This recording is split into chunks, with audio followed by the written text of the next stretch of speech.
하나님께서 오늘 우리에게 주시는 말씀은 마가복음 9장 25절로부터 29절 말씀입니다.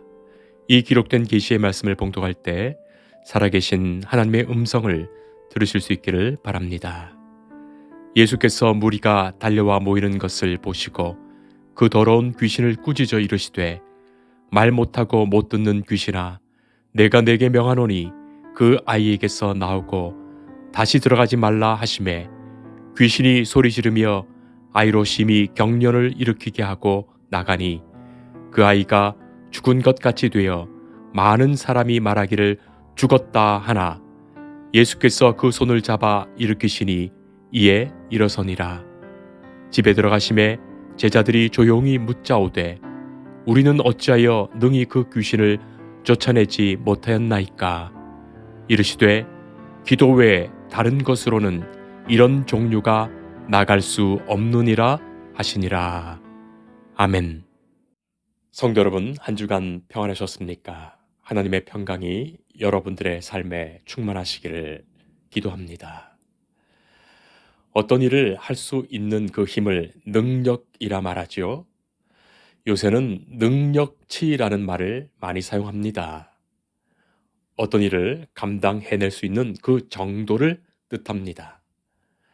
아이들이 롤플레잉 게임을 많이 하는데 어떤 캐릭터가 어떤 부분에서 어떤 능력을 내는지 그 표와 지수로 나타내는데 바로 그 능력치를 보면서 캐릭터를 고르거나 그 캐릭터의 능력치를 극대화하기 위해서 여러 가지 장치들을 모으거나 활용하기도 하지요. 어떤 문제를 해결하려 할 때 다양한 힘과 능력이 있어야 합니다. 그것을 실력이라 말하죠. 실력이 있어야 된다. 실력에는 지적인 능력, 경제적인 능력, 사회적, 관계적 능력이 다 포함됩니다. 그리고 어떤 핵심의 지위에 있으면 그 능력을 발휘하기가 쉽지요. 유능한 사람을 찾는 것, 그리고 실력 있는 자리에 오르려 하는 것, 다 그 힘을 얻고 쓰려는 것입니다. 존경받는 미국의 대표적인 복음주의 목회자 중에 한 분이신 에드윈 윌슨 토저 목사님이 계십니다. 그분의 유명한 말씀, 하나님을 만난 사람은 하나님이 아닌 다른 것을 찾지 않는다. 여러분들은 어떻게 생각하십니까? 하나님은 모든 것을 하실 수 있습니다. 하나님만이 전능하십니다. 천지를 창조하셨고 생명을 창조하셨고 모든 만물을 다스리시며 우리 인간을 구원하십니다. 하나님의 전능이죠. 하나님을 만난 사람은 다른 어떤 것 구하거나 찾지 않습니다. 자, 그러니 우리 성도들이 하나님을 예배하며 하나님을 의지하며 하나님만을 구하며 찾는 것은 너무나도 당연할 것입니다. 하나님을 믿지 않는다면 다른 어떤 곳에서 다른 것 찾으며 살 것입니다. 성도는 하나님을 믿으며 하나님의 전능하심에 의지하며 살아갑니다. 하나님을 믿는 자에게 능치 못할 일이 없도록 주께서 역사하시죠. 오늘 우리가 읽지 않았지만 오늘의 말씀이 있는 바로 앞 구절인 23절에 예수님께서 말씀하십니다. 할 수 있거든이 무슨 말이냐. 믿는 자에게는 능히 하지 못할 일이 없느니라. 성도 여러분, 하나님의 능력을 믿으십니까? 그리고 하나님은 모든 것 하실 수 있는 분임을 아십니까? 그리고 그를 믿고 하나님께 기도하며 살아가십니까? 하나님만이 능히 하실 수 있는 분이시기에 하나님을 믿고 하나님을 의지하며 하나님께 기도하며 사는 이가 하나님의 백성, 하나님의 자녀입니다. 한 아버지가 있었습니다. 그 아버지는 아들을 무척이나 사랑했습니다. 그런데 그 아들이 귀신 들려서 정상적인 인간의 삶을 살아가지 못하지요. 귀신이 들리면 갑자기 쓰러지기도 하고 거품 흘리면서 이를 갈기도 하고 파리해져서 기운이 쭉 빠져 꼼짝 못하는 아들입니다. 그래서인지 말도 제대로 못하는 아들입니다. 여러분, 지금 우리가 생각해 보면 아마도 소아경기가 아닌가 싶습니다. 요즘은 뇌전증 장애라고도 부르지요. 아이의 눈동자가 돌아가고 의식이 몽롱해지고 손발이 뒤틀리면서 발작하는 거예요. 입에 거품을 물고 쓰러지기도 합니다. 그러다 깨면 정신이 없어서 파리해지는 그런 증세입니다. 옛날에는 질알병, 천질이라고도 했던 바로 그런 병이지요. 자, 그런 상황에서 옛날 할머니들은 손을 바늘로 따주곤 했습니다. 그러면 또 정신이 돌아오지요. 그런데 이런 증세가 혹시라도 심해지면 심각한 뇌 손상이 오거나 사망까지 이를 수 있습니다. 그런 고통을 당하는 아이도 힘들지만 그 아이를 쳐다보는 부모의 심정은 오죽하겠습니까? 못 먹고 어려웠던 시절, 영양이 충분하게 공급되지 못했던 그 가난한 상황에서 이런 아이들의 간질병, 경기가 있었던 거예요. 지금도 후진국에서 나타나는 병입니다. 죄송합니다만 제 어머니의 말씀에 의하면 저도 어렸을 때, 2살 때 소아경기가 심해서 병원에서 치료를 많이 받았다고 합니다. 갑자기 발작이 일어나면 어머니가 놀라서 저를 들쳐업고 새벽이라도 병원에 달려가셨답니다. 죽을 수도 있고 죽어도 어쩔 수 없다는 심정 아니었겠습니까? 하루는 그 새벽에 그렇게 병원으로 안고 달려가시다가 하나님께 주의 종으로 바치시겠다고 서원 기도하셨고 그날 이후로 깨끗이 나아서 다시는 경기가 없었다고 합니다. 그래서 제 할머니와 어머니는 제게 늘 동우가 너는 목사 되어야 한다. 하나님께 바쳤다. 그렇게 말씀하셨습니다. 저는 어머니와 할머니의 그 기도와 소원으로 주의 종이 되었습니다. 늘 너는 목사 되어야 한다. 그 말씀 듣고 자랐고 그 마음 변치 않았고 주의 종이 된 것입니다. 자, 오늘 말씀 속에 나타나는 이 아버지가 이 사랑하는 아들을 데리고 무슨 치료를 받아보지 않았겠습니까? 아버지가 아들을 무척이나 사랑했을 것입니다. 그러다가 예수님에 대한 소문을 듣게 되고 한 가닥 희망으로 찾아온 거예요. 자, 그런데 마침 그때는 예수님이 그곳에 계시지 않았습니다. 예수님은 3명의 제자 베드로와 야고보와 요한을 데리고 따로 어느 높은 산에 올라가셨다고 합니다. 그래서 이제 남아있던 제자들에게 아이를 보여주었고 지금 예수님이 안 계신 상황이니 그 남은 제자들이 이 아이를 고쳐보려 했던 겁니다. 자, 그런데 이 아이는 낫지 않고 더 심하게 발작합니다. 때마침 그곳에 있었던 유대교 율법학자인 서기관들과 이 종교 지도자들이 이 제자들을 비난했나 봅니다. 그래서 말싸움이 난 그런 상황입니다. 자, 바로 그때 예수님께서 오셨습니다. 예수님은 아이의 아버지로부터 자초지종을 들으셨습니다. 예수님은 그 아이를 데리고 오라고 말씀하셨고 그 아이가 다가왔을 때 아이에게 들렸던 귀신이 그것을 먼저 알고 그분을 먼저 알고 아이에게 경련을 일으키게 하고 이 아이는 땅에 엎드러지고 구르며 거품 흘립니다. 자, 이런 상황이 되었으니 아버지는 예수님께 간청하지요. 무엇을 하실 수 있거든 우리를 불쌍히 여기사 도와주옵소서. 그것이 예수님 앞에서 바로 그 아버지, 그의 바람이었습니다. 그때 예수님께서 하신 말씀이 할 수 있거든이 무슨 말이냐. 믿는 자에게는 능히 하지 못할 일이 없느니라 말씀하시지요. 그 말에 아이의 아버지가 큰 소리로 말합니다. 내가 믿나이다. 나의 믿음 없는 것을 도와주옵소서 말하죠. 예수님은 더러운 귀신을 꾸짖으십니다.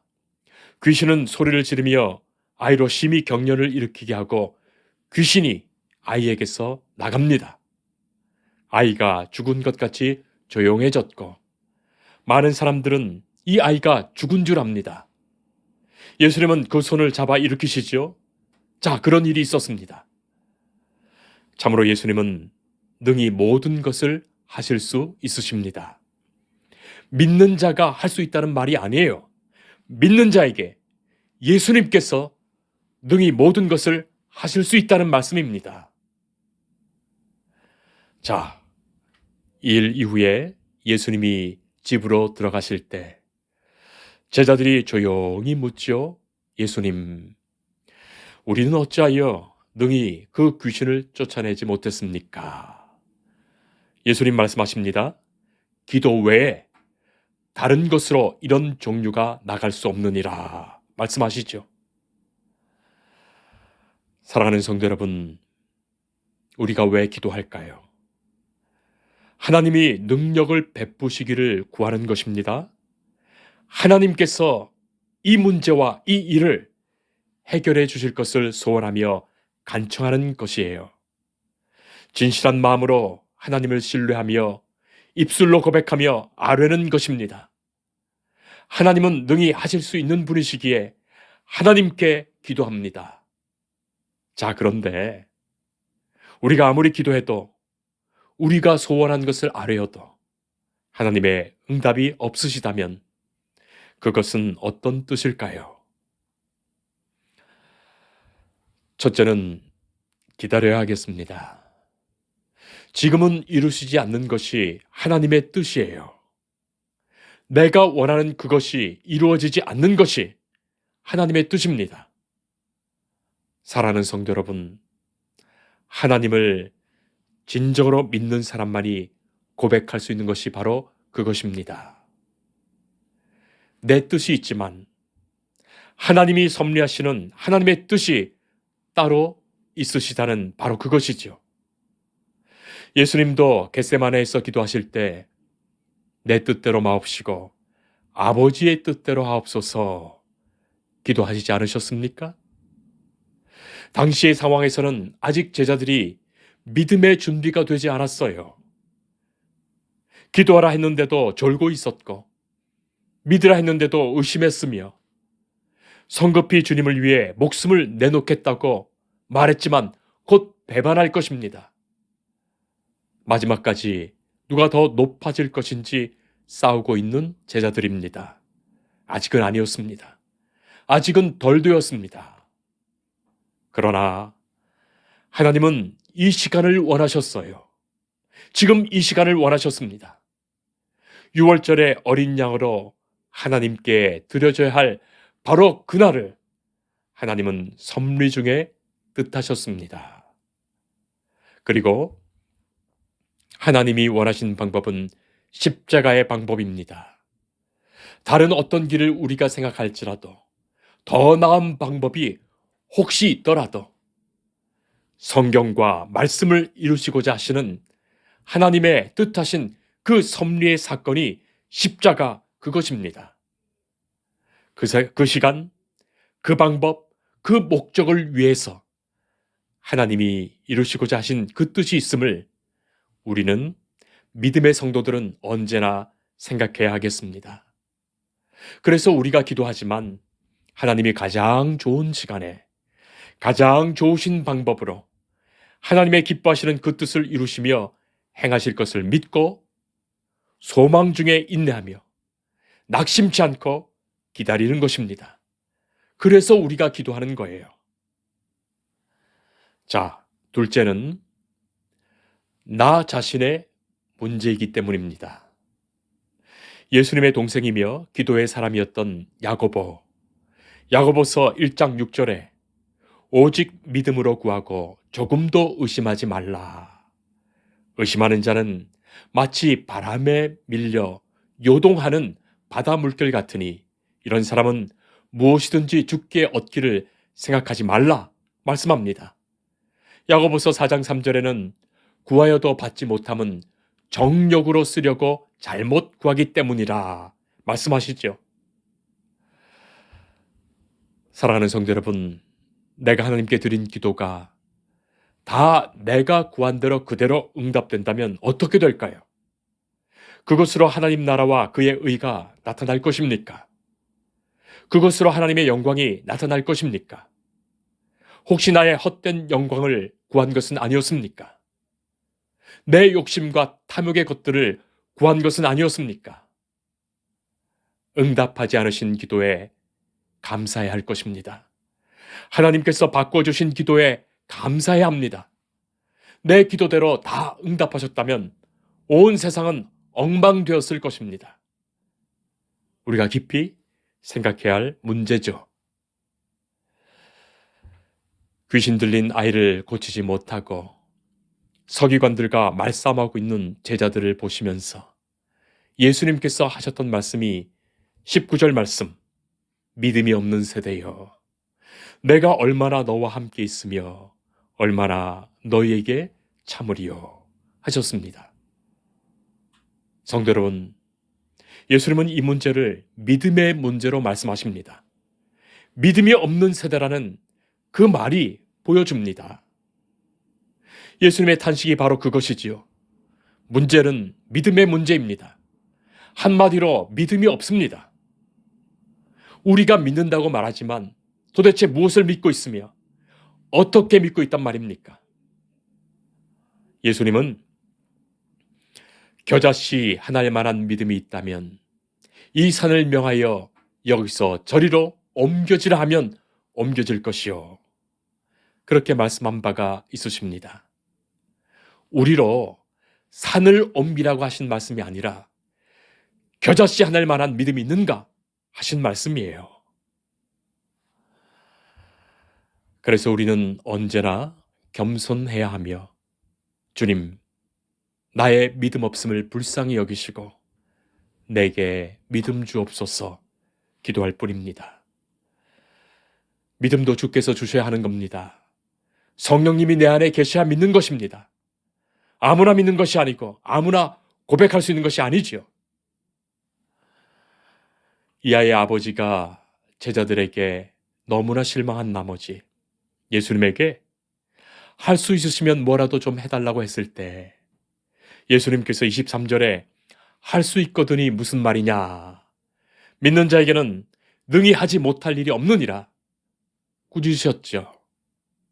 자, 그 말에 이 아버지는 엉겁결에 내가 믿나이다 그렇게 말하죠. 그러다가 생각해 보니 믿긴 뭘 믿습니까? 나의 믿음 없는 것을 도와주소서 하게 됩니다. 토저 목사님은 The Incredible Christian 이라는 책을 낸 바가 있는데 그 제목에서부터 Incredible Christian, 이 말이 이 책이 무엇을 말하는지 보여주지요. 기독교인들이 믿는다고 말하지만 사실은 도무지 믿음도 없고 믿지도 않는 존재라는 것입니다.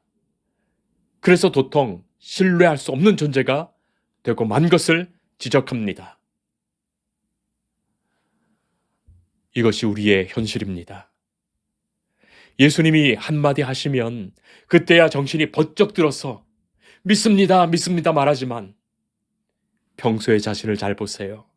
평소에 내 모습을 잘 보세요. 정말로 믿고 있는지, 참으로 믿음의 삶을 살고 있는지, 참으로 믿으며 기도하는지, 우리에게 믿음이 있긴 한 것입니까? 성도 여러분, 우리는 주님께 기도할 것입니다. 주님, 나의 믿음 없는 것을 도와주옵소서. 나의 믿음 없음을 불쌍히 여겨주옵소서. 우리 개신교회가 종교개혁자의 후예라고 오직 믿음으로 구원받는다고 말하지만 어느새 믿음마저도 내 것인 양, 내 능력인 양 살아가고 있는 것은 아닌지 묻게 됩니다. 믿는다고 행하는 모든 일이 오히려 하나님의 영광을 가리고 믿는다고 기도하는 것들이 온통 내 욕심을 채우는 것들로 가득 차 있으니 말이죠. 우리가 참으로 무엇을 믿고 어떻게 믿고 있는 것입니까? 우리는 주의 말씀에 의지할 뿐입니다. 성령님께서 내 안에 계셔서 역사하기를 소원할 뿐입니다. 주님, 믿음 없음을 불쌍히 여기시고 나의 믿음 없는 것을 도와주옵소서. 하나님은 능히 하실 수 있사오니 하나님만을 구하며 살게 하옵소서. 하나님이 이루시며 내게 주신 모든 것을 감사함으로 받게 하시고 주의 선하신 뜻이 내 삶에 이루어지게 하옵소서. 진정한 우리의 기도여야 하겠습니다. 기도하겠습니다. 하나님 감사합니다. 주의 말씀을 다시금 듣게 하십니다. 우리의 능력 없음을, 우리의 믿음 없음을 불쌍히 여기시고 주님 도와주옵소서. 주의 말씀 안에 언제나 살게 하시고 그 말씀으로 우리를 먹이시며 그 말씀을 의지하며 순종하며 따르게 하옵소서. 성령께서 역사하시어 믿음을 더하시고 믿음으로 감사하며 믿음으로 찬송하며 믿음으로 기뻐하게 하옵소서. 주께서 행하신 모든 일을 기뻐하며 주와 동행하며 저 천국까지 나아가게 하옵소서. 예수님 이름으로 기도합니다. 아멘. 주님을 늘 믿으며 그 손을 의지하고 내 몸과 마음을 바쳐서 끝까지 충성하리.